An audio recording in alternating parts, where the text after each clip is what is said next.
Hi, everybody. Thanks for coming this afternoon and joining us for this conversation about emotional and mental health for young people. And we hope this is a really open, ongoing conversation. It's great to have family members here that have lots of knowledge about things and maybe some questions. We would all fit into that category too. Some of you may know Amy Joy, who's on the call. If you want to wave, Amy. Amy and I are going to be kind of sharing resources with you throughout the night and dropping things in the chat box so that you can look at them later, open them up on a window. If you're on a phone, you might want to switch to a Chromebook or a computer if you have one, just so you can get those resources. Otherwise, we're videotaping this. You can get it off the blog later and see that, when we do that as well. So without further ado, can you see what I just shared on my screen? Has anybody noticed these signs popping up? And this is at Baptist Health. There's another one at that I took a picture of at Lowe's that's pretty similar. Lowe's, the company. Any thoughts about this? Anyone want to give any of your thoughts about these signs that are kind of popping up all over, in places of work and organizations and such? Wow, that's pretty amazing. I've never seen that before, but that's something, yeah. Does it feel shocking, Brian, or does it just what's your it's surprising, but I think it's a very positive. I think it's nice to see businesses and organizations just kind of taking a stand and saying, look, we're just not going to put up with aggression here, that this is a place where we can be peaceful and be mature. So I think it's positive. Yeah. Anybody else have anything to share?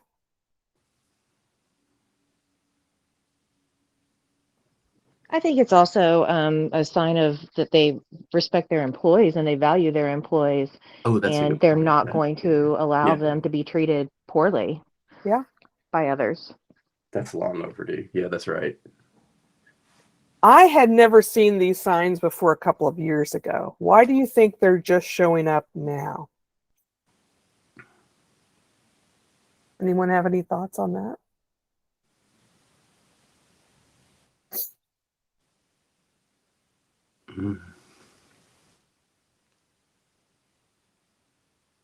Is anyone in a retail market? Does anyone have any personal experience of being in the retail market? Yeah, a long time at one point. Yeah, many years of retail. And this would have been amazing back then. Yeah, for sure. Yeah. And when you talk to people in the retail market now, they say this can happen several times a day. It does. People have aggression. Amazing. Yeah.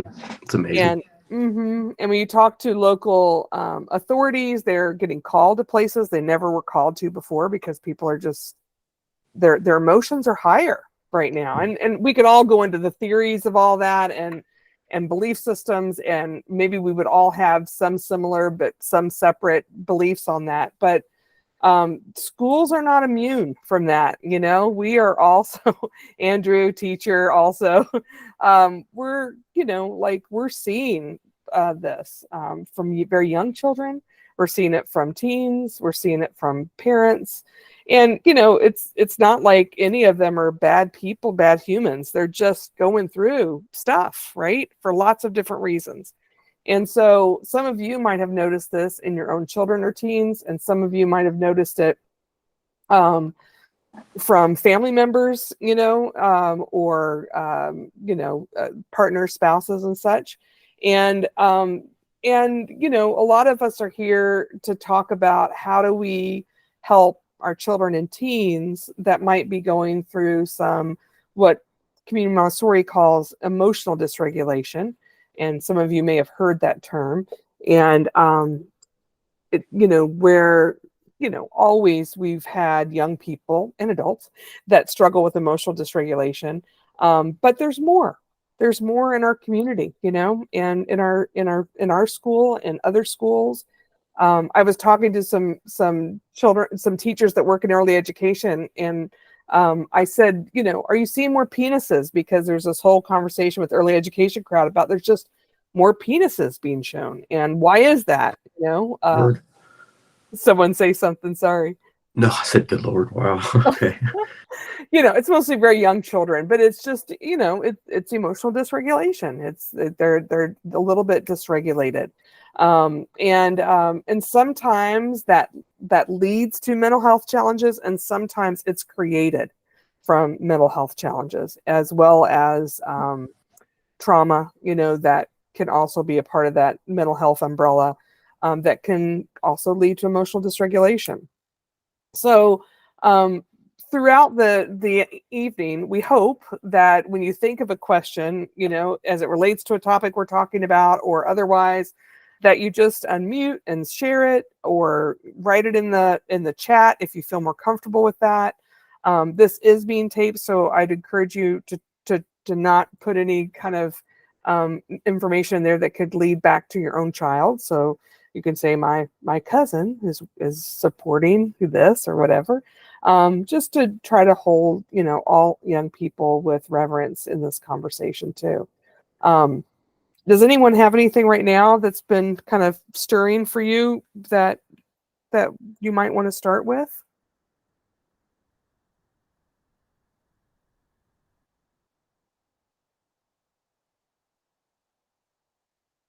And Amy and I are going to tag team, so she's going to tag in anytime she wants. Do you want to give a little introduction to yourself, Amy, why people are kind of thinking about reflecting on absolutely.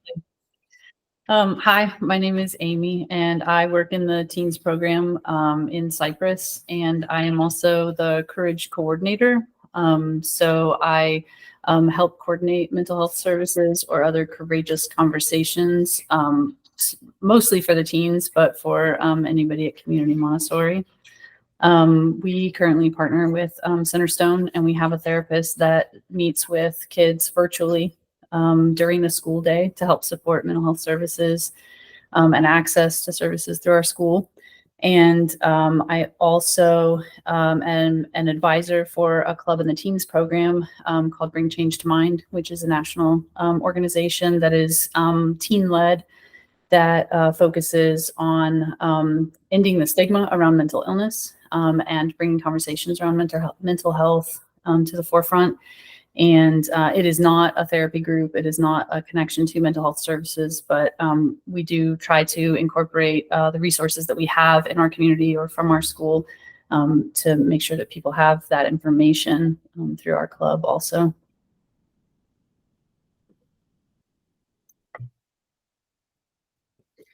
Thank you.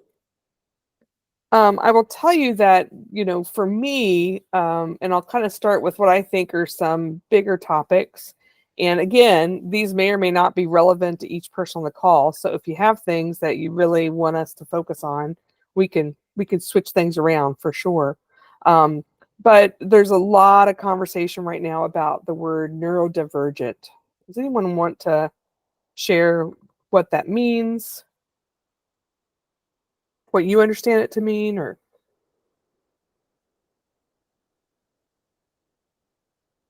Amy, you want to take it? I would love to share about that. Yes. Yeah. So where to start? There is this idea of a neurotypical or atypical neurotype, a brain type that is typical, or a neurology that's typical, and neurodivergent would be a neurology that differs from that typical. Sometimes you might hear people say neurodiversity, which kind of points to the idea that there's all types of diversity in the human race. And that includes in our neurology. So our culture has sort of set up this idea of like a norm or a typical type of brain. But what we know about humans is that we are just full of variety, and that's just part of the spice of life. And it's a biological reality. And so neurodivergence or neurodiversity is talking about typically kids who are, or humans who are on the autism spectrum, or have ADHD, or Tourette's, or dyslexia, dyscalculia, those types of things that we would consider atypical when thinking about that typical type of brain. I don't know if does that kind of cover it? Yeah, I think that's a great big picture. And oftentimes ADHD, ADD, there's lots of acronyms that can go with that. But for the sake of our conversation, we're just going to call it all ADHD tonight so we don't get confused and just use that as the larger umbrella. Obviously, the umbrella above that would be part of that neurodivergent population. And there are some children and teens and adults that are really struggling with focus in our country, in our world. And it's a conversation I know I have with families, if not weekly, every other week, in some way or another. And sometimes the first conversation a parent says is, I don't want to put my kid on medicine. The medicine's too, strong. They could get addicted to it. Our family has had problems with addiction, etc. And I took a deep dive, and not that I am a medical doctor in any way, shape, or form, or a psychologist or psychiatrist, but I took a deep dive on ADHD, as well as I did with like the moon, other things too. But I really wanted to understand what science was telling us about impulsivity, and if those medications are worse or better than things like Zyrtec and Claritin, which I have. And I'm not saying there isn't somebody who wouldn't put their kids on an allergy medicine, but most of the time they put their kids on an allergy medicine without much thought. And I was listening to, my daughter was telling me about how there's research that shows Zyrtec can give children extreme behavioral mood changes, just that Zyrtec, and so sometimes pediatricians will say, like, start with Claritin and see how it does for them. If you move to Zyrtec and it's, it might be too much for their body, etc. And, like I am a strong believer in parents, being well-informed and thinking through medications.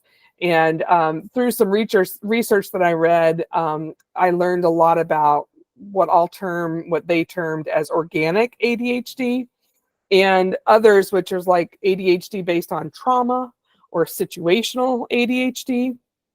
And, I think many of us that have worked with children and teens for a long time, we see the difference between those two things, right? Like a child that has a more organic ADHD, where scientists will say there is a lack of the chemical in their prefrontal lobe that allows them to, have a filter of the information that they're receiving or observing.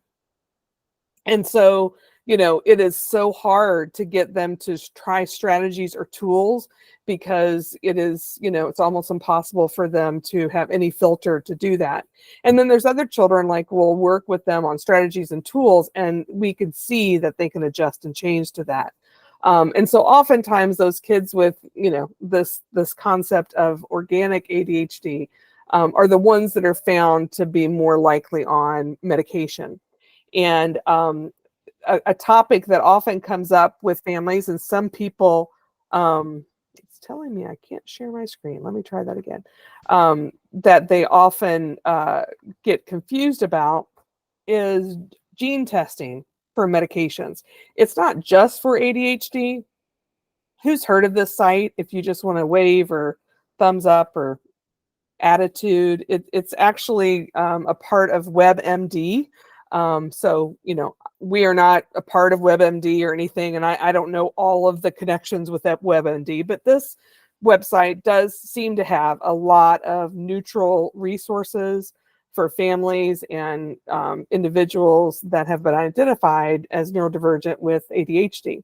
And so, gene-based testing often they'll usually do a swab in the mouth, and there's some, different specialists who have different knowledge about or have different beliefs about the swab. Some people feel like it can better identify which medication will be best used, and usually it's between the two, whether it is a stimulant or non-stimulant. But then it depends on the test, can give you more information, like this particular stimulant might work best with this group of people. And there's a lot of current research right now where they're trying to use the gene testing to actually identify ADHD, which I think is kind of interesting and controversial. But it's an option that you have. And so if you didn't know you had this option and you are interested, in seeing about further support for your child, I say to families, like, if you are adamantly opposed to medication, then what are you doing? What is your plan? Because there is also a direct correlation with children, and children specifically, as they get older, to depression if they're not treated well for ADHD when they're younger. And that's not to scare any of us about our children, etc. It's just to know that if they don't find ways to help them to cope and use tools and strategies to better focus with the information that's coming in and with their decision making, I think all of us could say, like, yeah, that makes sense. Oftentimes these kids can feel a lot of shame. They can be really down on themselves, etc. But if you haven't been to this site, this might be a good option for you. Attitude and talking to your pediatrician if you want to start in that process. Oftentimes what I hear from families is pediatricians are saying this doesn't have to be forever. Sometimes, children with an organic type ADHD can go into adulthood with ADHD. But oftentimes, if they keep doing therapeutic support, not just medical therapeutic support, but psychological therapeutic support, they can add tools that help to reduce or not have any medication later in life. So, anybody else have knowledge that they want to share, or resources for neurodivergency in general or ADHD? Hello, everybody. Hi. I would just like to say that if any of you have learners who have ADHD, and you guys are considering medication and but kind of against it, I'm from personal experience, I'm 37 years old. I just got diagnosed with ADHD a few months ago. I am now taking medication for it, and I can tell you that it has been life-changing for the better. And I wish I had been diagnosed as a child and put on medication. Yeah. So if this helps change your mind or push you in that direction for what could help your learner, I hope this does, because for me personally, I wish way back then when I was a kid. Yeah. Thank you, Kat. Sure. Yeah. Yeah, that was also my experience as an adult, having that life-changing diagnosis and treatment. And I think I wanted to speak to this gene-based testing really quickly, because one of the things that this article talks about is that, and I don't know with this particular article, maybe Barbara, if it's speaking at all about testing for ADHD, or if it's just speaking about testing for medication. Yeah, it's speaking, this one specifically about ADHD. So there's gene-based testing that looks at what types of medications can affect you in which kinds of ways based on your genome. And it's not just ADHD medicines, it's all different types of medicines, like pain relievers or antidepressants or antipsychotics.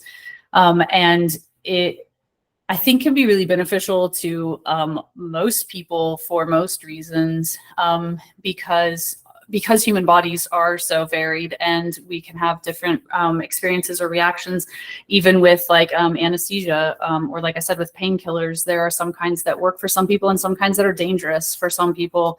And doing this type of testing can be really illuminating, and it can eliminate the need to do that trial and error, not only for ADHD medications, but also, like I said, for antidepressants or anti-anxiety medications. And I think that's, I wanted to kind of mention that too, because I know we're going to talk about mental health also, but I think starting our kids on powerful medications is always scary. And I think, like, I understand why most of us are, I think, reluctant or hesitant to do that, because we know that some of these medications can have really, really harmful side effects sometimes. And when you're talking about like antidepressants, for example, that can really mess with our moods and things like that. And ADHD medications can be the same way. So when you do, I did mine through GeneSight, but I think there are a few different companies that do it now. But when you do this genetic based testing, it tells you, any medications that may not have an effect for you, medications that may work really well for you, and medications that that you may want to avoid because they could be harmful to you. And like I said, it does it in all classes of medications and not just for ADHD medicine. But that trial and error part, particularly when we talk about mental health and taking medication for depression or anxiety, that can be one of the hardest times, is trying to get the right medication and get the right dosage. And if anybody's done that as an adult or as a child, or gone through that with your child, you may know that sometimes it can be hard, or it can be scary, or it can even make us think that maybe it's not worth it to treat any of our mental health disorders because the medicines are making it worse. So if you can do this testing, a lot of insurance companies will cover it. I know Medicaid will usually cover it. And then you can skip that trial and error part, and you can just know going in which medications are most likely to be most effective for you based on your genome. And I think that can be just a really great tool in general, not even just as it relates to mental health or ADHD. So I know that there was a hand raised earlier, so I'm sorry. Thank you. Nicole, did you still have something? Thanks, Amy. I just really appreciate you mentioning that allergy meds could make a difference, because I just recently switched my daughter to the generic version of Zyrtec, because we were doing Benadryl at bedtime just to keep her from, sniffling all the time. But ever since we've switched her to Zyrtec, it seems as if maybe she's clicking more with just, hey, could you do this for me? Could you run and do that? She's focusing more. It seems like she's understanding concepts better. And I'm just wondering if maybe, it helped kick a light on that wasn't there before, and she's really opening up and becoming who she was meant to be, it feels like. Yeah. I mean, we've seen that. We've seen huge changes as kiddos during allergy season, especially in the spring. Sometimes the medications can bring out the best self of them. Sometimes it can do the opposite, but, it's just so great to go in, and as a scientist in that process, to really watch and observe. I was thinking, as Amy was talking about the genome testing, is that a parent was saying to me, we're on the 6th medication, none of it's working. And that also tells us something, right?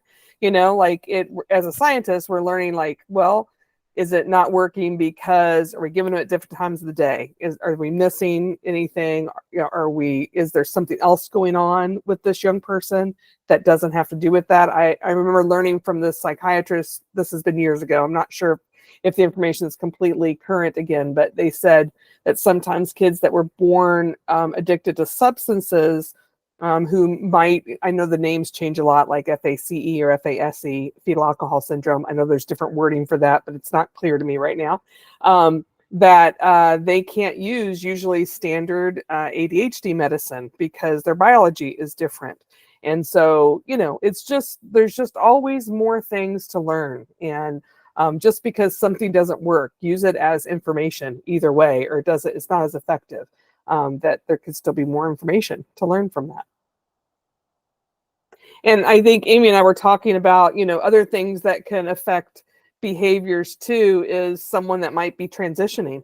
Do you want to talk a little bit about that, Amy? Yeah, I would love to. Where to start? Yeah, so sometimes kids who are coming into like some really big realizations about themselves, or even trying to figure out really big things about themselves. Sometimes we will see a total shift in that kiddo when they are sometimes leading up to those conversations of, changing name or changing pronouns, or coming out about things, or sometimes after that transition has taken place, whether it's a social transition or just a single conversation sometimes. And sometimes it's kind of like with the allergy medication. I feel like sometimes it's a situation where we see this like, oh, somebody is like really stepping into maybe who they were always meant to be or who they've always been trying to be. And sometimes it can be like a really big time of turmoil, and it can feel really difficult. And sometimes that has a lot to do with, environmental factors, I think. I don't know if you wanted to say more about that, Barbara, or if you'd like me to say. Yeah, I think that's great. I think one of the things you shared, was how sometimes, we were also talking about food. Do you want to talk about that? Maybe we could combine that. We were talking about when, our culture of thinness. Yeah, being aware of like the things we're saying in front of our kids. And sometimes it's messages that we've internalized, right? And like really examining our sort of cultural norms, and also maybe some of our own beliefs about things. So I recently went and visited a newish facility here in Southern Indiana that specializes in eating disorders. And one of the things they were talking about is that when they're working with kids and working through sort of how they got there with their disordered eating, one of the things that they said is almost every single kid that they see can pinpoint a moment pretty early in their lives where just one comment from somebody kind of triggered that disordered eating for them, and how clear their memory is of it, right? Like one comment from a teacher or a sibling or a parent, or one commercial that they saw on TV, or a moment in some media that they were consuming that just like kickstarted something in them. And I think we did talk about like sometimes this happens with our queer and trans youth too, that sometimes just based off of conversations or things that they're hearing or experiencing, whether in their home or in their friend group or in social media, can have a really huge impact on how they are perceiving themselves, and how that kind of translates into their actions and behaviors. I don't know if I was being too vague, or if that makes sense. And this isn't just a teen thing. This starts young, like sometimes. Go ahead. Yeah, with the eating disorders, I mean, they were saying most of the kids that they talk to, it's early elementary. So like first, second, and third grade is when most of these kids are identifying that something was said to them or around them or about them or happened in front of them that kind of like started this path towards disordered eating, even if it didn't start in that moment. Like that was the sort of triggering event. And yeah, they said first, second, and third grade, like that's usually when kids they're able to remember clearly like the moment that something triggered in them. And then on our side as the teachers, and maybe even you, right, as the parents, we start to see these behavioral changes, and we're like, what is going on? And we realize that they are hangry, right? They're so hungry that they are angry, or and they don't want to eat, or they're feeling like they can only eat a certain food. And we were even talking about some neurodivergent young people who have a very narrow amount of food that they eat, that can also affect their emotions. So being a scientist with our kids and trying to understand all the pieces of it can really be helpful for us to understand. Like what we know doesn't work is just telling them to behave, right? Like when we say, better than that, and all of us are going, oh my gosh, I've said that before, but it is one of those things that can lead to repetitive behaviors, because once they feel like they've disappointed, why does it matter anymore, right? And once shame gets present in a young person or even an adult, it can change behaviors. And so I just want to bring your attention to a few things I put in the chat. I just put that eating disorder treatment center that just, I think, opened in the last year in Jeffersonville in the chat. I think that's the right, Astor Springs, right, Amy? Mhm. So Yeah, that's that's the link to Astor Springs. And then above that, I have the resources to support Montessori parenting. I'm just going to show that on the screen just a minute, because I hope you open that and look at it with your parenting partners that you have, because, you know, one of the things we try to walk the walk every day is just with firm and kindness, right, and gentle. And that doesn't mean that, you know, if someone does something inappropriate, you can't have, you know, that conversation. But you know, letting your young person know that, you know, you will always love them unconditionally, and you're like, they know that, yeah, but how many times have you told them this week, you know, this month? And sometimes as they get a little bit older, it might be a year, you know.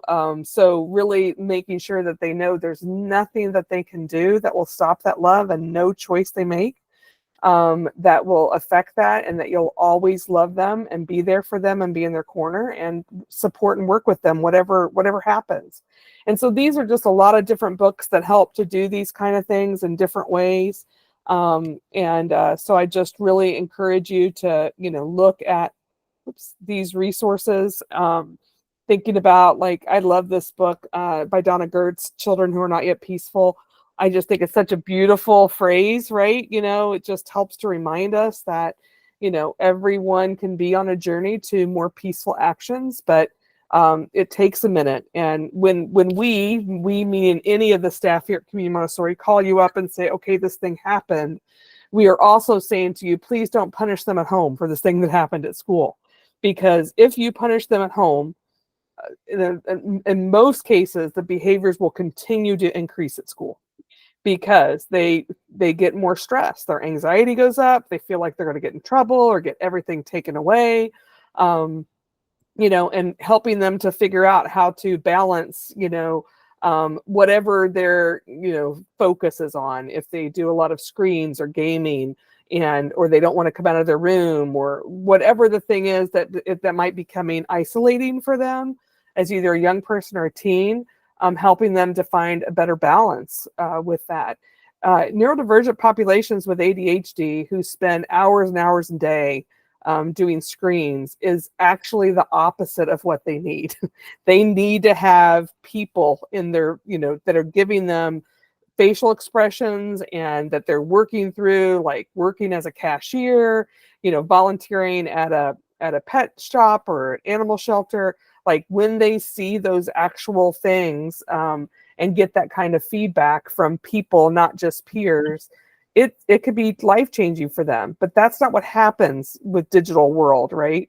It's different in that way. So it doesn't mean that you take away all those things. It means you help them to find the balance, and you make sure that they have, you know, you're like, oh, they're finally quiet. They're not bothering me about when we're going to have dinner. I'll let them stay on the screen for hours a day. You know, like it's so hard to push that back. Once we start it is so hard to push it back, and they might be so good at it. You're like, they're finally good at this, you know. Well, what else can they be good at? How can you balance that out? Anyway, I could go on and on about that. Amy, did you want to add anything else with that? Yeah, I did. One of the other clubs that I support in the teens and is a neurodivergent learner lunch. And it's been really, so I just kind of put these things out there, and it gets announced in the morning announcements and group for our high school, like the Woods level teens. And then kids can choose to join if they want. So these are sort of like self-selecting groups, I guess. I just want to make that clear. But for our neurodivergent learner lunch group, it is a lunch meetup where I didn't really go into it with any kind of plan other than to create the space and then let the learners lead.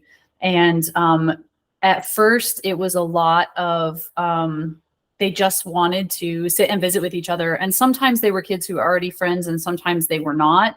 But what a lot of them like really connected on is they really like sharing about their special interests, or they really enjoy like info dumping about the thing. And I don't know if any of you may have neurodivergent kiddos or kids on the spectrum, or if you interact with them.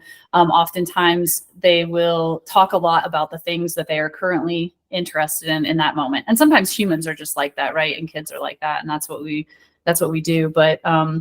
But these kids really wanted to talk about the thing that they were kind of like obsessed with at that moment, or the thing that they just can't get enough of. And oftentimes it is media that they're consuming, video games that they play, a character that they really enjoy. And so out of that grew this desire where they wanted to present on their special interest. And so without ever turning it into a school project or assignment, these kids started creating these PowerPoint presentations, prezzies. They would put together video clips or poster boards, and they started a sign up where each kid who wanted to present on their special interest would sign up for one of the upcoming lunches. And during that lunch meetup, while everybody else was enjoying their lunch, they would get to talk about the thing that they were really into, that they wanted to share about. And then that kind of grew into another aspect of that was like some of the kids, their special interest was maybe like a genetic condition that they were born with, and they wanted to present it for a biology capstone, and they wound up getting like school credit for that. Another kiddo was really into a specific monster movie that also has a lot of historic, cultural, and social implications, and is a metaphor for Hiroshima and the bombing of Hiroshima and Nagasaki. It's called Godzilla. Maybe you've heard of it. And so they were able to turn that into a world history current events, or a world history and events project, and got school credit for that. And so they were able to like find all of these ways to connect with each other. And even when it wasn't something that they themselves had a special interest in or were interested in, something else that they connected on was that they really loved hearing about each other's special interests as much as they wanted to have a captive audience to listen to them talk for a half hour on their current love and interest. They really wanted to hear other people's presentations too. And that has continued. So that started last school year and has continued on through this school year. And now, they're talking about turning it into a bigger school-wide project where maybe any learner from any level who has a special interest and wants to create a presentation, and we can have a special interest fair. And so I think like when we're talking about, so why am I telling you all this?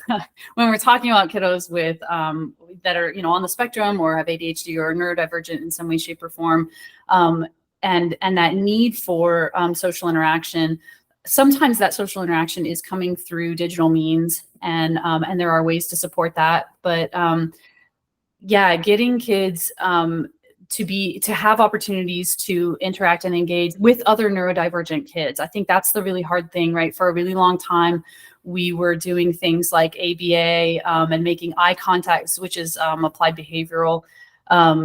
What does that stand for? Applied behavioral. I can't remember. I wanted to say therapy, but that starts with it. Yeah. But we don't use it anymore. But the idea was to try to get autistic kids to behave more like their neurotypical peers, right? And get them to make eye contact and to make small talk with people, and setting all of these kinds of goals.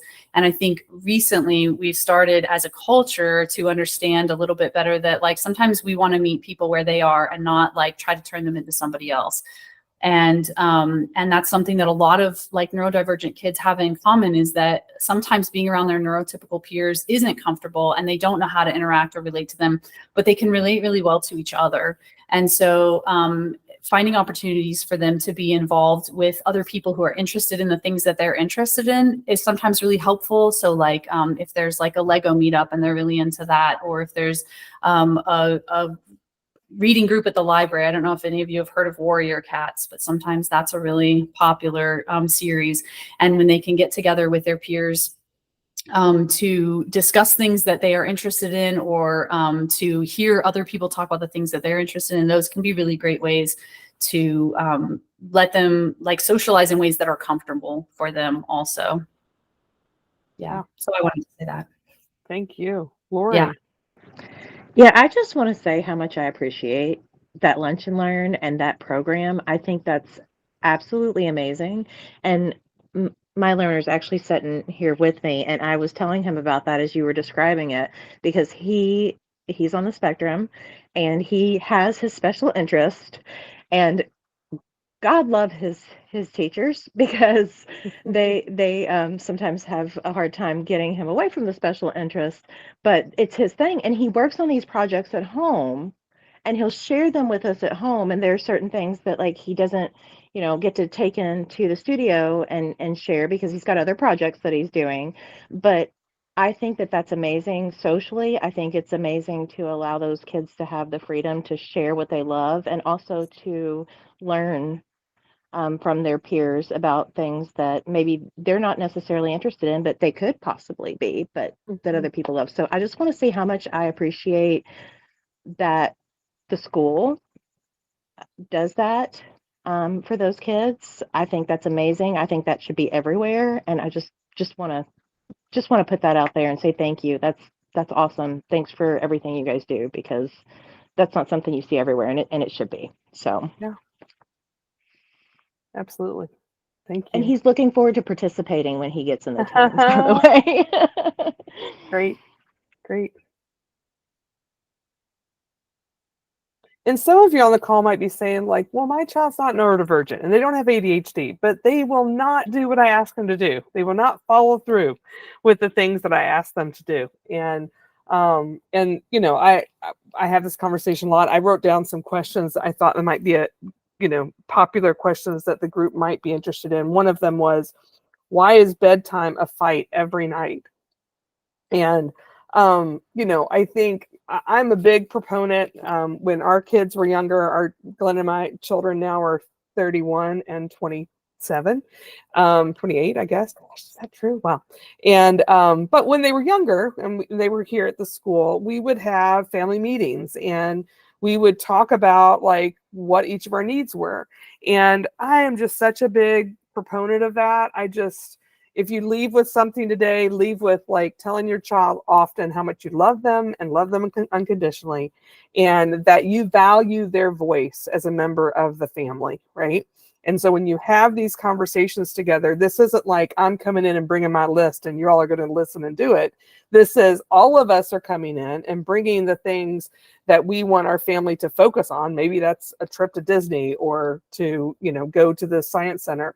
Or maybe it's, like, I don't want to clean the cat litter box anymore. Like, I know I got this cat when I was 4 and I feel like I've shown that I can be a part of that, but I want to show other ways I can be a part of the family. Right. So, writing those things down and having those conversations and making a plan that everyone agrees to. And so if you've got a 6 and an 8-year-old and you and dad have decided, or you and mom have decided, that you and grandmother have decided that, we're going to be in bed by 8 o'clock, and lights out at 8 o'clock or whatever. And they're like, but this system doesn't work for me. And you brainstorm as a group. Well, what do you mean? I just feel like, we used to read books and now we're all rushed and everyone's angry. And then I'm so stressed, I can't go to sleep. And so, I want a different plan in the evening. So talking through that and making a plan. So mom might say, well, what's important to me is that you get 10 hours of sleep, because that's what the American Academy of Pediatrics suggests, that you get at least 10 hours of sleep a night. So you're like, that's the thing that's important to me. And they're like, well, what about if I take a nap when I get home, because I'm always tired and I fall asleep in the car, and then I go to bed at 9, and you're like, what am I going to say? Like, it's just, the negotiation of that is so important. And that doesn't mean that you have to be what Barbara Coloroso would say, which is in one of those books, Kids Are Worth It, the spineless parent, right? You just do whatever they suggest. It means that you're the backbone parent, like you make reasonable flexibility decisions and give them empowerment when it's warranted and when, it could be something that can fit into the plan. And then you step back and you tell them you trust and love them, like, I believe in you. Let's give it a shot, right? Like those are the things that help our nights go better. If it's not unpredictable, and all of a sudden, wham bam, we got home, we just went out to eat. Now everyone's stressed out because we've got 10 minutes to get to bed. So, like, and they're like, I just want us to just, like, if we get home late, let's just know that we're still going to do the same things that we do at night so that we can slowly get back into that routine. And having those conversations, that can help. I was talking to a parent who said, my child was like, they would not put their toothbrush back in the toothbrush holder. And we had this conversation every night. And I said, well, why is it important for them to put it in that toothbrush holder? Like, well, that's where it goes. I'm like, okay, I hear you. But if you ask them why, and so once they have that conversation, they might find out something new, right? We're scientists. What we might find out is, that there is, they just feel like their toothbrush looks better on this place in the bathroom than in the toothbrush holder, or maybe they think it's going to get dirty next to their sibling, right? And once you learn that, you're like, oh, I wish you would have just told me. But it's not that easy all the time, because when we're frustrated or angry or feel like we're trying to get control over something, guess what? Our frontal lobe's not functioning real well either then, and it's not making rational decisions. So, it's just one of those pieces that can be really helpful, is to have a time where we sit down as a family and just talk through and, kind of build an agenda, have a piece of paper on the refrigerator, on the dryer, whatever, that people can put down things they want to talk about as a family, and not make it be just everything angry. Like maybe your family meetings are everyone has to share something positive in the family and something they want us to work on as a family, etc. Amy and I could talk all day long, and you might have other things you're also interested in, or you want to make sure that you hear from each other about. Are there questions or thoughts that you have that you want to bring to the conversation? Go ahead, Brian. What are just some general thoughts about screen time and what's like okay? Because we kind of go back and forth with this, I mean, we spend all day in front of screens, of course, like working on computers, and we all have interests playing games and stuff too. But I do sometimes worry about trying to find like a balance, like he seems really engaged and enjoys these types of things, but I just wonder sometimes if there needs to be like a hard limit as far as how much time is spent in this. Yeah, I think that's just such a great question. And I'm pulling up our family handbook just to give you a tool. I know you've memorized this, Brian, but just go with me just a second. But we have a whole section about partnering with families on technology. And this article in here, I can't remember if it's it's the American Academy of Pediatrics, about what they recommend for screen time. So it's a good place to start. Oh, okay. Thanks. So it actually gives you age by age what recommendations there are. And they really recommend that you set kind of a family sets goals and parameters for conscious screen time usage as a family. So if you have a family meeting and you're looking at this, you read it together as a group, and so forth, then you could actually start to put together what that might look like. And so anyway, I think it's super interesting. It gives you a neutral place to start.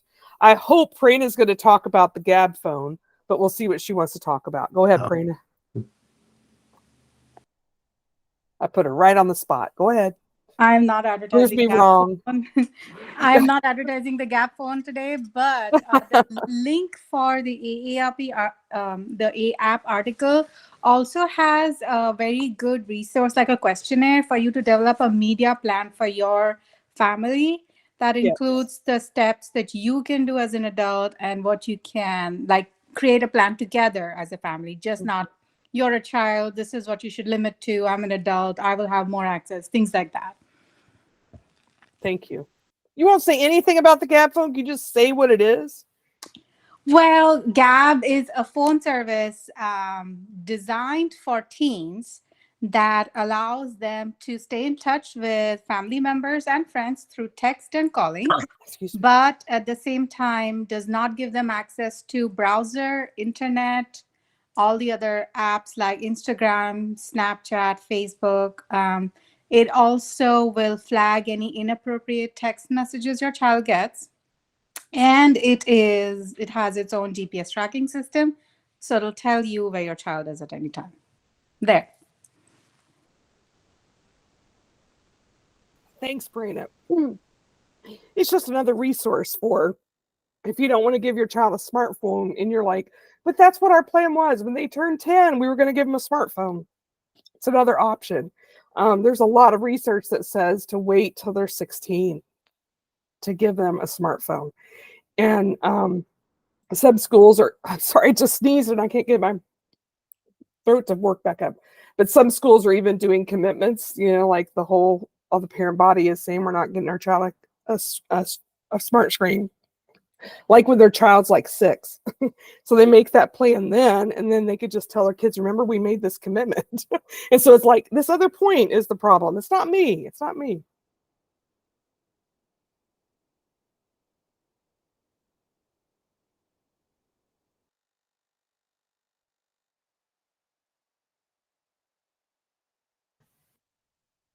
Go ahead, Summer.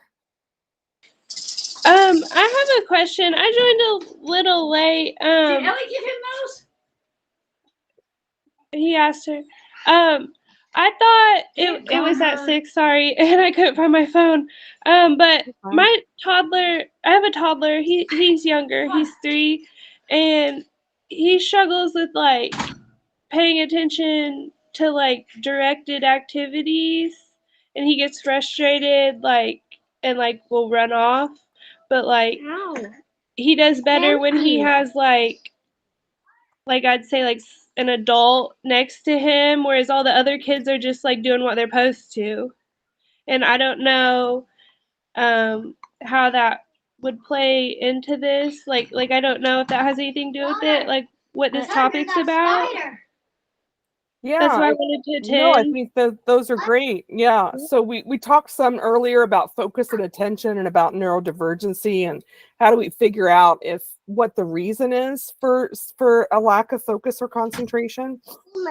And sometimes as a child of 3 years old, it can still be a developmental piece for that. And sometimes, like what you're saying, Summer, you might be noticing like this looks not typical for a 3-year-old. And what are some things that we can do to help them to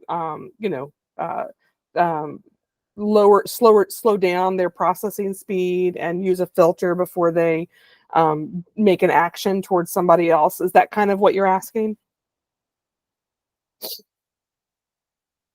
Mommy, What who are you talking to? I'm talking to somebody at your school for next year.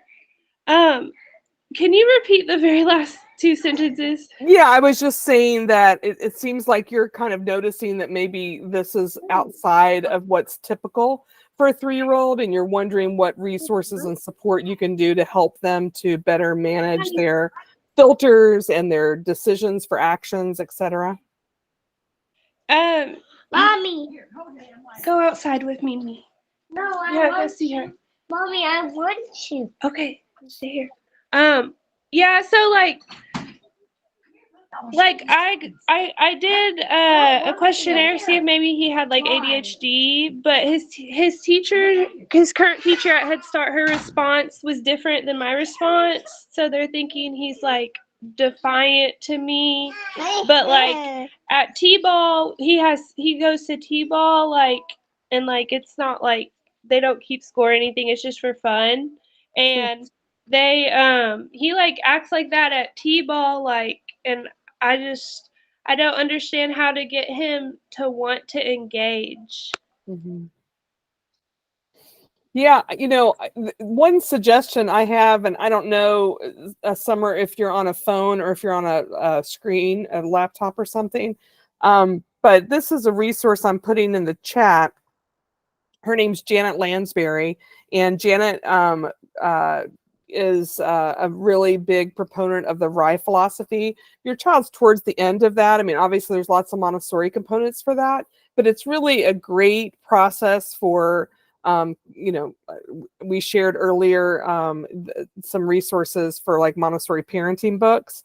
And so to find out how much of it is behavioral for something more organic, ADHD or et cetera, would be to try some really predictive parameters with your young person and helping them to know, like, when mom says we need to wait a minute, you just need to wait for a minute, right? And so I'm gonna put 5 beads on the table, and when I get to 5, then it's going to be your turn to talk, right? And so giving them some sense of structure and a holding process, and that each time that they realize that I can scream and yell, and then you're going to give me your attention because you're tired of me screaming and yelling, right? They've learned a behavioral component to that. So it sounds like that's kind of what they were maybe suggesting. So Janet Lansbury has some really good, she even has videos and things to watch, and a whole audio collection about, discipline and support. So that might be a really good resource to start with. And I really like the book called Conscious Parenting by Dr. Shivali Sabari, Tsabry.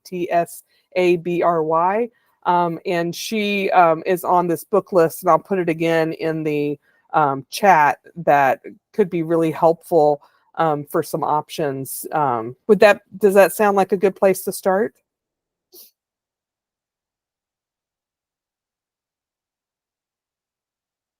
Getting the mute button off is so hard. Oh, sorry. I said thank you. That sounds wonderful. Okay. How do I access the chat though? Do you see the little like message box, like a little cartoon bubble of where someone might be speaking? Maybe down on the right. I'd have to go. Is anyone else on the phone? Can you find it?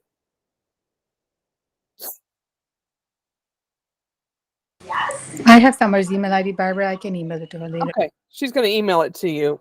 Praying it is, Summer. Okay. Thank you so much. Yeah. Hi, Karen. What would you like to share? Well, I just wanted to say a thank you. It ties in a little bit with emotional and behavioral needs, but it's actually from an earlier workshop. And I'm not going to talk long because we are coming up on 6:30.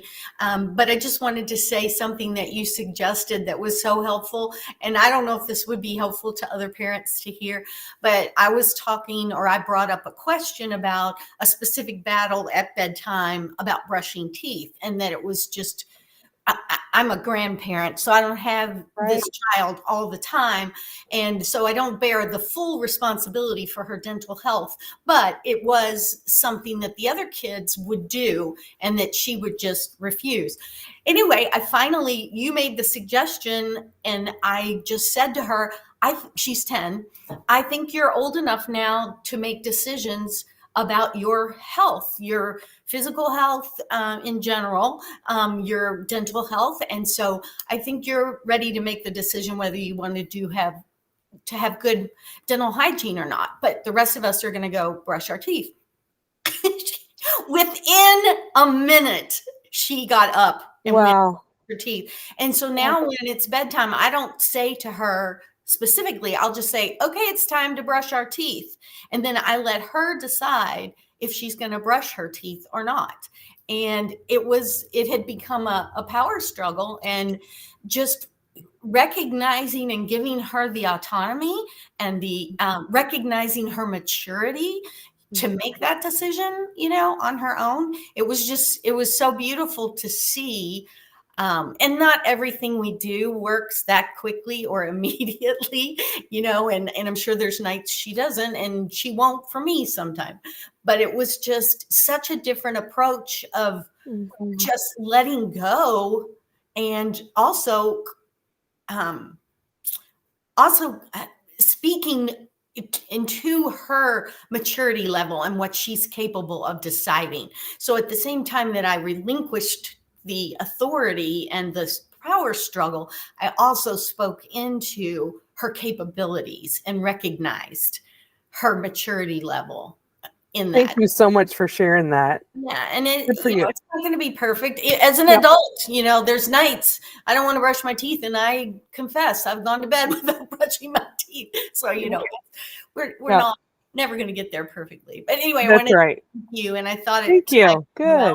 What Awesome. we were talking about. So Yeah, and Karen, you made me remember this other thing I shared at the last workshop, but some people weren't there at that time. But I put this teen family adherence to relationship, reciprocity, and respect up for the last workshop. And, sometimes families will say to me, especially for older children, like, you're like, you decided at 10, they could decide about their teeth.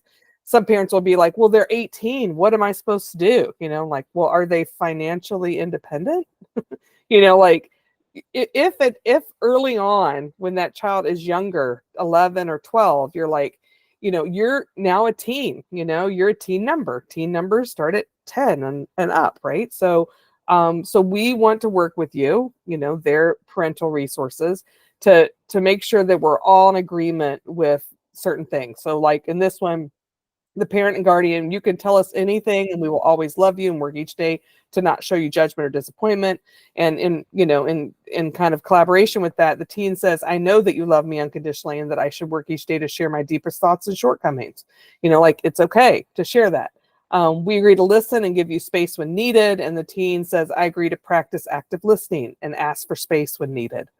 The parents, parental people, we agree to give you consistent and numerous options for developmental independence, like grocery, medical appointments, care of siblings, not like chores, but like when I take my grandchildren, who are the oldest are 5, 3, and then 1.5, they sign themselves in at their doctor's appointment. And that's what we did with our children when they were that age. Like we give them what's appropriate. They don't, write out all the insurance information, but they can sign their name or tell the person what their name is and their birth date. That's something they can do.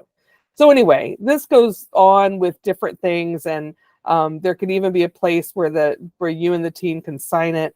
But like this last one is when practicing adulting, be clear that there's no magic number with age. Responsibility to the above and to the family continues until you're financially independent.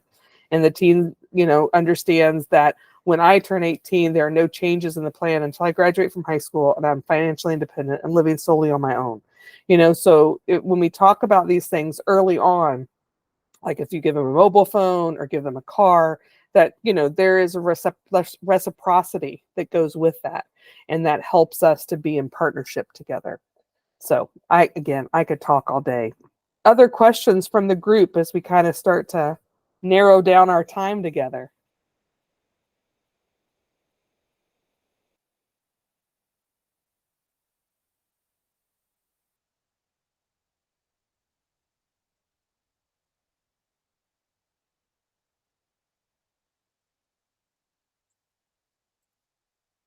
Amy, other things you wanted to share? Yeah, I think this might be a little bit general, but in speaking to supporting emotional needs, I know we've talked a little bit about like emotional dysregulation, which I think might have like a little bit more of a clinical connotation now. Sometimes my wife refers to being emotionally flooded, where sometimes we've like moved out of our prefrontal cortex and our higher ordered thinking and kind of back into our amygdala, or our fight or flight response is sometimes what people are familiar with. And that's a really sort of protective process in our brains, and it doesn't leave us open to reasoning, and it does usually signal some level of emotional or physiological dysregulation. And I think sometimes a really big part of being human, certainly, and parenting is recognizing when we ourselves are not fully regulated, and trying to get ourselves there first. And, like I said, I work with teens at school.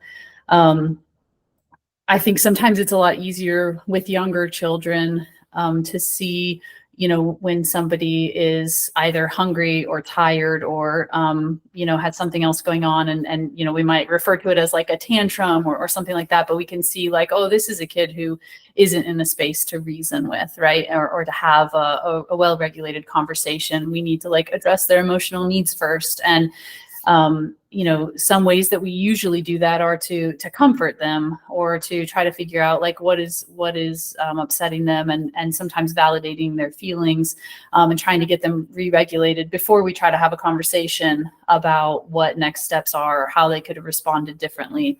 And I don't know that we're always as aware, just as a society, I think, but maybe even as individuals, when that's happening with older children and especially teens. And what it can look like to us is that, you know, they're very grown and they should know better, right? And so I think sometimes like checking in with ourselves and where we are with our emotional regulation, and then checking in with our teens. And sometimes that can feel hard if we're in conflict with them, or if they are speaking rudely to us, or whatever that may look like when it comes to emotional or behavioral needs.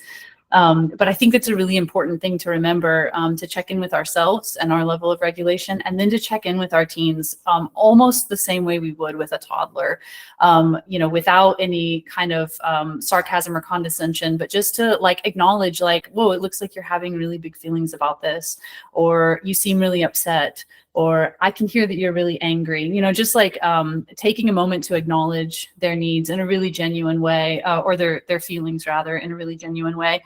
And then, you know, sometimes asking them for more information or engaging them in a conversation about that can be beneficial. And sometimes you kind of have to like read the room, I guess, with that, because sometimes they're not in a space for that just because their feelings have been acknowledged.